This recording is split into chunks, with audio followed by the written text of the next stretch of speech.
बिस्मिल्लाहिर्रहमानिर्रहीम। अस्सलाम वालेकुम। आज हम बात करेंगे डीड ऑफ सिंपल मॉर्गेज के बारे में। आज हम इसको इंग्लिश में पढ़ेंगे, इंशाल्लाह कल हम इसको उर्दू में डिस्कस करेंगे।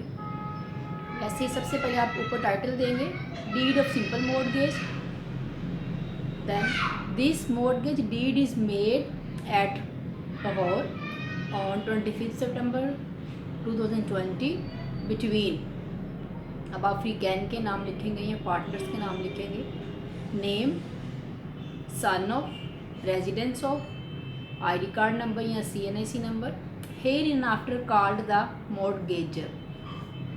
एंड सेकंड पार्टनर का नाम लिखेंगे। Name, son of, residence of और CNIC number, here in after called the mortgagee. अब मॉर्गेजर कौन होगा? जो अपनी प्रॉपर्टी को रहन रखवा रहा है।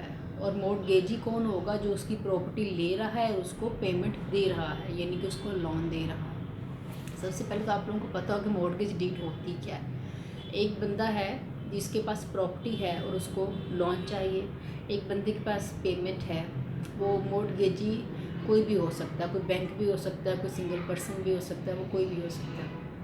अब जो बंदा जिसके पास प्रॉपर्टी है, उसने अपनी प्रॉपर्टी को उसके पास एज ए सिक्योरिटी रखवा दी है और उससे जो पेमेंट है कुछ प्रिस्क्राइब टाइम के लिए उससे ले ली है कि 1 साल के बाद या 2 साल के बाद उसको वो पेमेंट वापस कर देगा और जो मॉर्गेजी होगा उसकी जो प्रॉपर्टी है उसको रिडीम करवा देगा, उसको वापस कर देगा। तो चलिए हम शुरू करते हैं। जैसे आपने ऊपर टाइटल दे दिया, दोनों फ्रीकैन के बारे में लिख दिए और किस जगह पे यानी लाहौर में इस डेट को ये जो डीड है वो बन रही है दोनों फ्रीकैन के दरमियान। फिर आप लिखेंगे this deed witnesses as follows, यानी कि इस डीड में ये चीज़ें शामिल हैं, ये चीज़ें लिखी गई हैं। Whereas mortgager is the absolute owner of the property situated at Model Town Link Road Lahore intended to be hereby mortgaged. Then आपने जो प्रॉपर्टी है उसका सारा डिटेल लिखना है कि उसका खाता नंबर, खतूनी नंबर, खसरा number. Then whereas the owner has full rights in property as well as possession of the property. जो ऑनर है उसके पास प्रॉपर्टी का मतलब उसके पास प्रॉपर्टी के फुल राइट्स हैं, वो उसका ऑनर है और वो उसमें रह रहा है, यानी कि उसको यूज़ कर रहा है। फ़र्ज़ कर लें जैसे घर के बारे में हम बात कर रहे हैं तो वहाँ पे उसकी पोजेशन भी है। Whereas the owner of property has agreed to transfer his upstated property to the mortgagee for security of debt received by him on following conditions। अब उसने क्या है कि अपनी ये प्रॉपर्टी उसको देता है या ट्रांसफ़र करता है। ट्रांसफ़र करने का ये मतलब नहीं है कि उसने उसको उसके नाम पे ही ट्रांसफ़र कर दी है। उसने कोई स्टाम्प पेपर ले लिया, उसके ऊपर उसने लिख दिया है कि ये मेरी प्रॉपर्टी है, ये उसका नंबर है, ये उसके खतूनी नंबर है, खाता नंबर है, जो भी है सारा कुछ है। तो ये उसको मतलब कि फॉर सिक्योरिटी उसको दे रहा है। बेशक उसकी पोजेशन है, वो उसमें रह रहा है, या फिर वो उसकी अपनी प्रॉपर्टी को उसको रहने के लिए दे रहा है, उसको खाली कर देगा। और वो जो है उसके बाद आगे हम देखते हैं कि उसने क्या क्या कंडीशन उसके ऊपर रखी हैं, किस तरह से वो उसकी प्रॉपर्टी जो मॉर्गेजर की प्रॉपर्टी है वो मॉर्गेजी कैसे यूज़ कर सकता है। अच्छा जी, अब आपने टर्म्स एंड कंडीशंस लिखनी है। सबसे पहले the mortgagor has received a sum of RS यानी ₹30 lakh as loan from mortgagee, यानी कि उसने 30 लाख रुपये उससे लोन ले लिया है। That the mortgagor shall mortgage his above stated property in lieu of loan received by him, यानी कि जो लोन उसने रिसीव किया है उसके बदले में उसने अपनी प्रॉपर्टी को मॉर्गेज किया है। That the possession of property shall be transfer to mortgage, possession of property shall be transfer to mortgagee, यानी कि जो पोजेशन है अब जिससे उसने पैसे लिए उसको दे दी। That mortgagee shall have right to keep the mortgage property in his possession. अब उससे यहाँ पे कंडीशन रखी है कि जिसको जो प्रॉपर्टी मॉर्गेजी को दी है वो उसकी पोजेशन में रहेगी, यानी कि वो आगे किसी और को सबलेट नहीं कर सकता।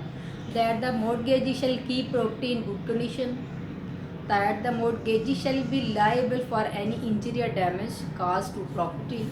That mortgagor shall repay the amount of loan within 1 year. इसने कंडीशन यहाँ पे रख देगा वो 1 साल के अंदर अंदर उसने जो उससे 30 लाख लिए है उसको वापस करेगा। That mortgagor shall pay interest on debt with the rate of 10% per annum, और साल के बाद उसके ऊपर 10% जो है वो उसको इंटरेस्ट भी देगा।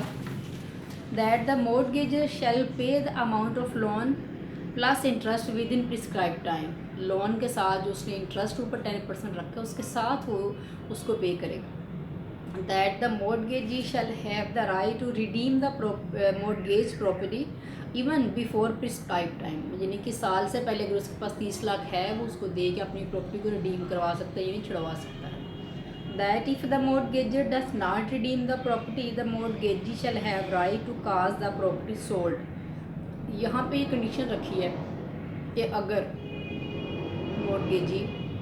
मॉर्गेजर टाइम पे पेमेंट नहीं देता, साल गुजर जाता है, तो मॉर्गेजी के पास ये जो है वो राइट है कि वो प्रॉपर्टी को बेच दे। The mortgager hereby acknowledge the receipt of payment.